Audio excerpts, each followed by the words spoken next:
Major funding for KPBS Evening Edition has been made possible in part by Anderson Plumbing, Heating and Air, proud to support the mission of KPBS and privileged to serve San Diego clients. Anderson Plumbing, Heating and Air, helping homeowners maintain drain, heating, and cooling systems since 1978.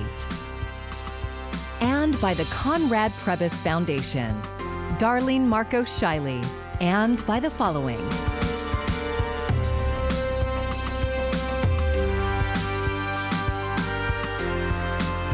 And by viewers like you. Thank you. Good evening. It's Tuesday, August 31st. Thank you for joining us. I'm Maya Trabulsi. County supervisors are debating a policy to try and fight disinformation surrounding the pandemic, arguing it could cost lives. KPBS health reporter Matt Hoffman was at a rally this morning where people spoke out against the proposal. Fletcher wants us to think that only experts can understand, quote, science, and we just need to blindly follow. We're a threat to him because we don't do that. Some are not happy with the proposal by Supervisor Nathan Fletcher to declare COVID-19 misinformation a public health crisis. Our fight is not against Nathan Fletcher, right? It is fight against what he represents. Yeah. And what he represents is an attempt to shut down free speech. You can't stop people from saying things that are untrue, and nothing in this action will, but we can invest more resources into providing more information. We can more intentionally confront misinformation that is factually untrue. Fletcher says comments like horse tranquilizers protecting against the virus are potentially deadly. People can not want to get vaccinated, but they can't come and say the vaccines have killed more people than COVID, because that is a lie. That is not true. We do not consent. We will not comply. During a rally Tuesday morning, some also spoke out against vaccine mandates. It's not because I'm anti-vax per se. It's I'm anti-coercion, more choice. Like I don't believe you should I don't believe you should have to choose between your job and receiving a vaccine. Rob Fox is a San Diego City firefighter who is facing a requirement to get vaccinated by early November or he might lose his job. There's a lot of people in the same situation. Unfortunately, most of us are not in the financial situation just to get up and leave.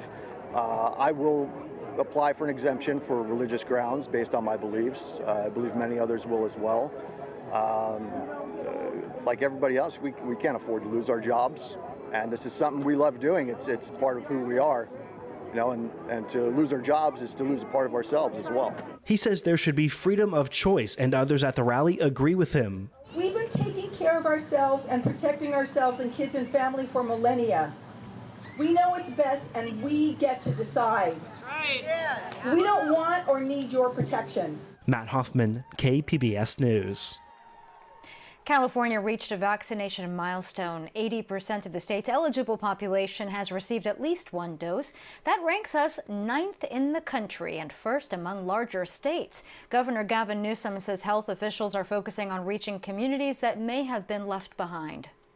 We have broken out in very detailed terms census tracts in this state and really focused in our efforts at communities that have been underrepresented and underserved in terms of our vaccine efforts to make sure we're accountable and to make sure we're targeting our outreach efforts and vaccination efforts in those communities. California has administered 48 million doses of COVID vaccine, 18 million more than the next closest state, that's Texas. Yesterday, San Diego County announced 75% of those 12 and up are now fully vaccinated. President Joe Biden addressed the nation today on the end of U.S. military operations in Afghanistan. As Phil Mattingly reports, the president offered no misgivings over his decision to end America's longest war. My fellow Americans, the war in Afghanistan is now over. President Biden moving to mark an end to the most acute crisis of his administration. I refuse to continue the war that was no longer in the service of the vital national interest of our people.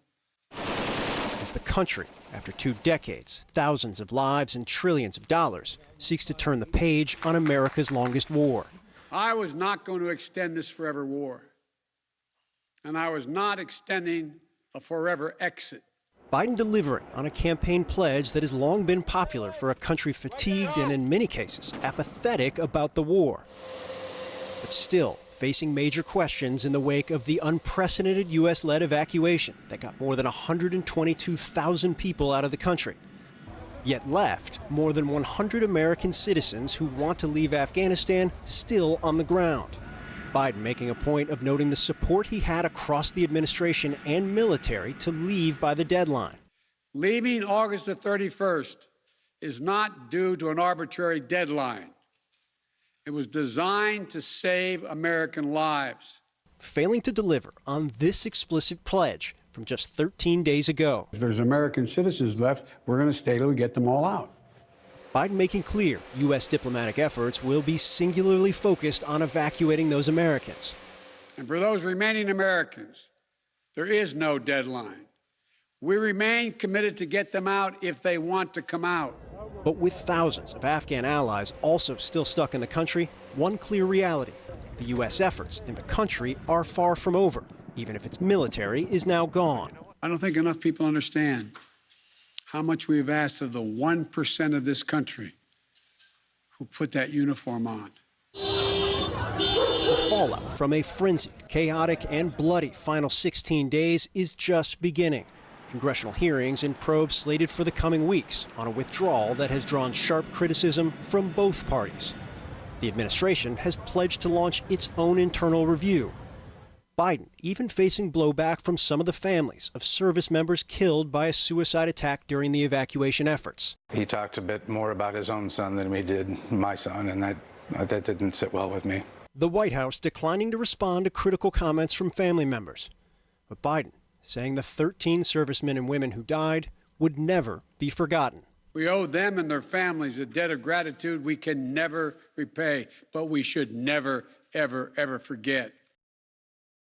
Out of danger. 4 families that had been stranded in Afghanistan are safe in El Cajon tonight. A total of 7 adults and 14 children.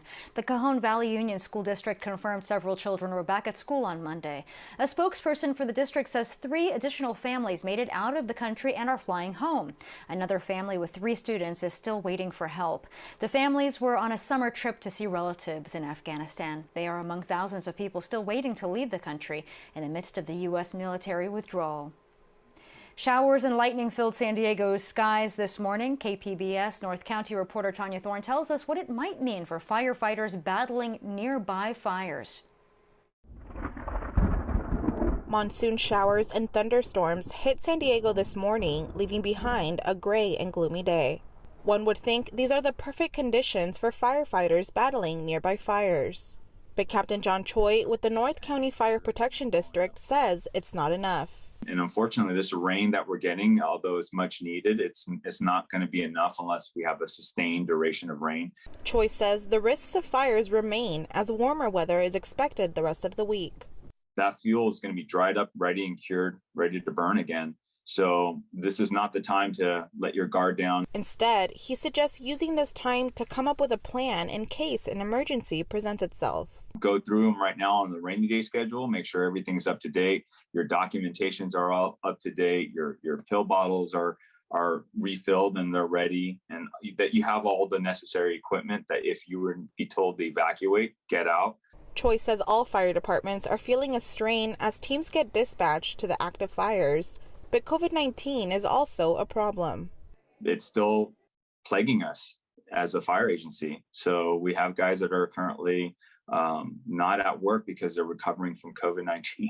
So we're already feeling it. We're feeling it now, and that's not even having a fire in our backyard other than the Chaparral incident. Choi says rain brings an increase in emergency response calls. He asked the public to do their part to help the already strained emergency responders. Drive slower, give yourself plenty of time to get to your destination. Don't rush. The roadways, especially after that first rain from a long season of no rain, we have very slick roads from oil spills from previous car crashes. They start to come up out of that permeable asphalt, and it makes the floor very, very slippery. And so that we get a lot of spin outs. Choi also suggests regularly checking for tire maintenance and proper air pressure. Tanya Thorne, KPBS News. And we may not be done with the rain. Parts of the county are still under a flash flood watch. Your complete forecast is coming up in just a few minutes. This time of year, Lake Tahoe is usually filled with vacationing tourists, but the situation this year is much different due to the Caldor fire. The video you're seeing in the fire zone was taken by an Associated Press photographer and shows the scene along a main highway. Roads leading out of the city of South Lake Tahoe were clogged with vehicles as residents were ordered to evacuate. More than 50,000 people are fleeing in California, and then across the state lines, communities in Douglas County, Nevada were told they could be evacuating next. The mayor of South Lake Tahoe says evacuation was orderly and took about 5 hours. Our emergency operations center has been moved into Nevada, and our city staff is working very closely with the incident command for the fire. We're just right now trying to see what happens with the structures and businesses in our community and our homes. Now in its second week, the Caldor fire has burned nearly 300 square miles and destroyed more than 600 structures. The threat of fire across the state is so widespread that the U.S. Forest Service announced that all national forests in California would be closed through the middle of September. KPBS environment reporter Eric Anderson says the news comes ahead of the Labor Day weekend. Owners of the Mount Laguna Lodge and General Store were dumping bags of ice ahead of the holiday weekend. Tom says it costs him $125 a week to keep the ice frozen, a bill he doesn't want to pay. Closure also means he won't be able to sell other perishable goods because there won't be customers. We didn't get any advance notification, so we stocked up on ice cream and potato chips for this long weekend, and all that stuff will date out in milk and bread, so it's kind of a pain economically. He understands the risk of fire, but also questions why state parks just down the road aren't under the same restrictions. Even so, Tom remains optimistic. Almost 100 years this business has been here, so it somehow survives. Hot conditions and a lack of rain have dried out the mountain environment, raising the risk of a major wildfire. Regional Forest Service official Jennifer Eberline called it a tough decision in a media statement. She said, "We do not take this decision lightly, but it's the best choice for public safety." Federal officials don't want to have to evacuate thousands of tourists if a fire is sparked and rages out of control. With all the fires that are going on in Northern California, the fire we just had down on the Cleveland National Forest this past Saturday shows the example of how quickly fires can start, how rapidly they can spread. The national forests will remain closed until September 17th. Federal officials will reevaluate the conditions and decide whether that closure will be extended. The hot and dry conditions elevate the risk of fire, and climate scientists say those conditions will get worse in coming years. Eric Anderson, KPBS News. You may want to think twice about traveling over Labor Day weekend if you haven't gotten the COVID-19 vaccine. That is the latest message from the CDC. We have actually articulated that people who are fully vaccinated and who are wearing masks can travel, although given where we are with disease transmission right now, we would say that people need to take these risks into their own consideration as they think about traveling. First and foremost, if you are unvaccinated, we would recommend not traveling. In parts of the country where vaccinations have been lagging, hospitals have been hit especially hard. According to the Department of Health and Human Services, Alabama, Georgia, Texas, Florida, and Arkansas all have only about 10% of their ICU beds left. A nationwide trend has doctors concerned. The number of children testing positive for COVID has increased fivefold over the past month. According to the American Academy of Pediatrics, more than 220,000 kids tested positive for the virus last week. That number was just 38,000 during the week ending July 22nd. The increase comes at the same time kids across the country go back to school. It also brings the rate of childhood infections to the same level of the winter surge. There's been an increase in COVID-19 cases at Father Joe's Villages among people experiencing homelessness. KPBS reporter Melissa May gives us an update on the situation. Father Joe's Villages says just under 100 cases of COVID-19 were reported at its two shelters as of last week. To protect the uninfected, the agency set up a temporary tent outside its East Village campus to isolate patients until they could be moved to hotels.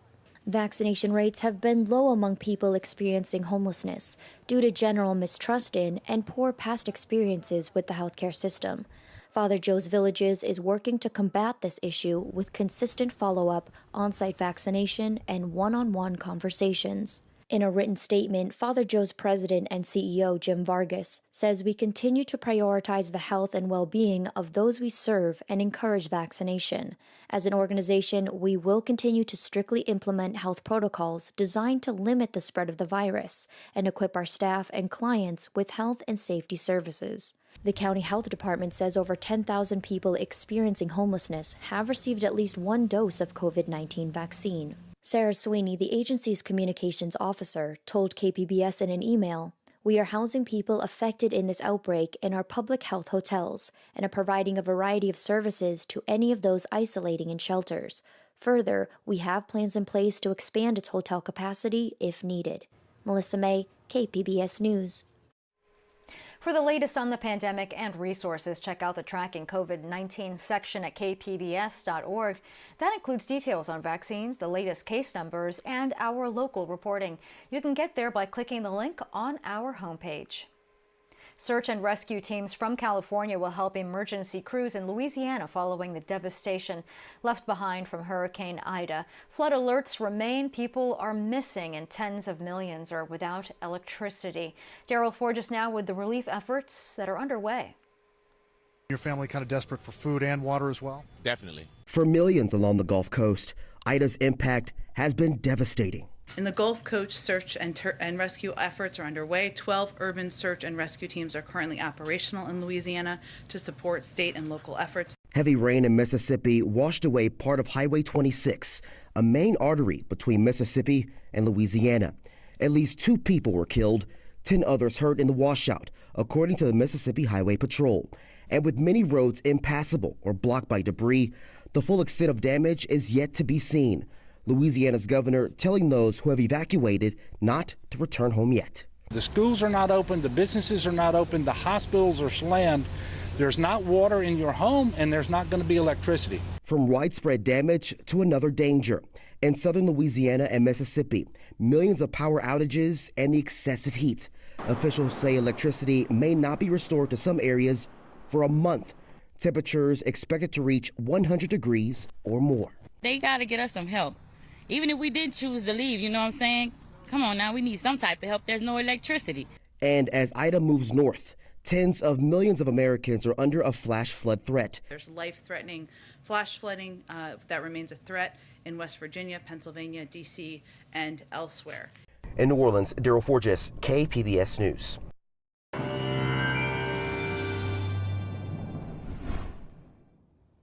Tropical rainstorm Nora will continue to bring moisture northward across Southern California, though. Today is likely going to be the last day that moisture is going to creep a little bit further off to the east. For now, we do still have flash flood watches posted here through the rest of this evening, and then we'll see things return to normal with the drier pattern and warmer temperatures here for the later part of the work week. So again, those flash flood watches are still posted for places like Borrego Springs and Mount Laguna through later tonight. After that, they will be allowed to expire. Temperatures later tonight falling off into the upper 50s in Ramona. El Cajon getting down into the mid to upper 60s for those overnight lows. 74 in Borrego Springs, and you'll notice, although we have some cloud cover tonight, everyone is looking to stay dry. Over the next several days, that widespread shower and storm area is going to slowly shift a little bit further east.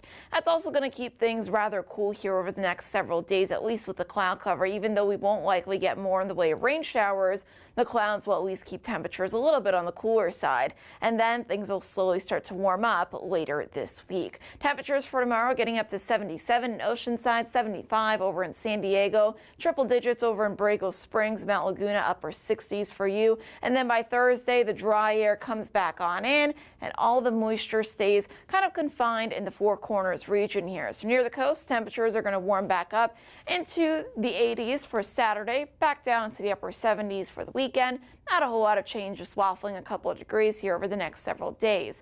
Further inland, temperatures see a little bit of a more dramatic change here from the upper 70s on your Wednesday into the upper 80s by the time we get to Saturday and Sunday. In the mountains, temperatures in the upper 60s here Wednesday, Thursday, Friday. See a little bit of a bump up into the 70s for your weekend, with some more sunshine back in the forecast too. And in the desert, not much of a change in temperatures, but we're going to warm up a little bit here as we move towards the weekend, going from about 100 up to 105 by Saturday. For KPBS News, I'm meteorologist Jessica Pash. The registration deadline for regular voting in the September 14th gubernatorial recall election has passed. But if you missed the deadline, there is still a way to vote. California passed a law in 2019 that lets voters register conditionally all the way up until Election Day. You can then cast a provisional ballot, which is counted once your eligibility is verified. You have to complete the process in person at the Registrar of Voters office in Kearny Mesa. So far, more than 490,000 voters in San Diego County have cast ballots. That's more than at this point in the 2020 presidential election. Many people still have questions about the recall election, from how to fill out the ballot to who is running for governor. Cal Matters reporter Brianda Lyons has this breakdown. Recall this recall election. To keep Governor Gavin Newsom or not to keep Governor Gavin Newsom? That is the question. Upset by the progressive governor's policies, his handling of the pandemic, and his infamous maskless dinner at the French Laundry, about 12% of the number of Californians who voted in the last election for governor signed petitions to force a recall election. On September 14th, registered voters will decide if the governor keeps his job or not. Hi, I'm Brianda Lyons, justice and video reporter with Cal Matters, and I'll explain recall voting in 2 minutes. All active registered voters in California get their ballots in the mail about a month before the election. Recall ballots are a twofer, asking voters, 1, should Newsom be removed, and 2, who should replace him. If you want Newsom to stay in office, vote no. If you want to remove Newsom, vote yes. Either way, you can vote for a candidate on the second question or skip it. If more than half of voters opt to replace Newsom, whoever has the most votes among the replacement candidates will be sworn in as the new governor in late October, even if that person doesn't get a majority and even if that person gets fewer votes than those cast for Newsom on question 1. You can write in a name, but it will be counted only if it's someone who filed by August 31st to appear in the certified write-in list. So who's running? It's a long list of 46 people, including some Trump-supporting Republicans and a few Democrats who have never held elected office. There's also celebrities, professors, a rapper, and a pastor. Here are the top candidates. Larry Elder is a Republican talk show host from South Central Los Angeles. John Cox, a Republican businessman who lost to Newsom in 2018. Kevin Faulconer, the Republican former mayor of San Diego. Kevin Kiley, Republican assembly member from Rockland. Caitlyn Jenner, Republican Olympian turned reality TV star. And Kevin Paffrath, a Democrat YouTube star and real estate broker and investor in Ventura. If Governor Newsom were to be replaced, you could expect to vote again soon. The regular election for governor is in 2022, although theoretically, Democrats could immediately begin the process to recall Newsom's replacement long before that. Once more until the breach, dear friends, once more. To learn more about the recall election and more on candidates' views, check out our recall voter guide on calmatters.org. For Cal Matters, I'm Brianda Lyons. And you can tune in to Midday Edition tomorrow for a special recall election report explaining the stakes, what's on the ballot, and what could happen after the election, regardless of the outcome. I'm Judy Woodruff. Tonight on the NewsHour, President Biden defends the U.S. exit in Afghanistan as the Taliban celebrate their return to power. Coming up at 7 after Evening Edition on KPBS. The Delta variant is forcing companies, both big and small, to delay return to office plans. Many of the tech industry's biggest companies that were first to shut down offices at the start of the pandemic are now delaying plans to go back. As Mandy Gaither reports, experts say companies should be ready to make more adjustments. The Delta variant surge putting return to office plans on hold. The Delta variant is shifting the conversation away from we must get back to work to, oh my gosh, we have to think really critically about what work means now. Consultant Amber Cabral says many of her clients are on wait-and-see mode as tech giants join the growing list of companies pushing their plans months into the future. Google and Uber moving their return date to October. Facebook, Amazon, and Apple delaying a return to corporate offices until at least January. Lyft pushing the return even further to February. Cabral says managers are counting on employees to be patient and flexible. That this isn't just a conversation about what's going on with the Delta variant. It's also a conversation about people modifying their lives. You've got the folks that were eager to get back that are really frustrated. And then you have the folks that are like, great, because I wasn't ready to go back into the office. The delay is giving managers more time to encourage or in some cases mandate vaccines. And with some industries facing labor shortages, employers say they don't want to lose anyone over mandates or force them back to the workplace too soon.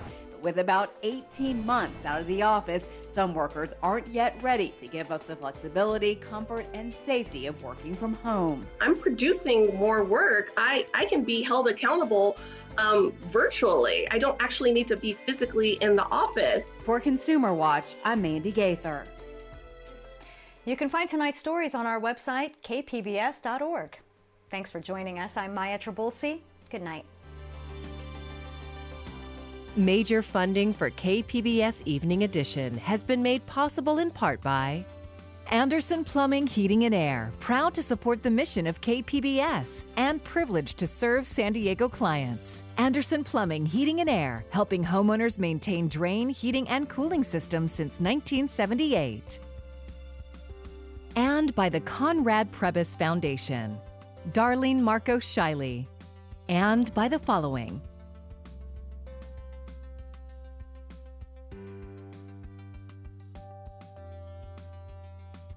and by viewers like you.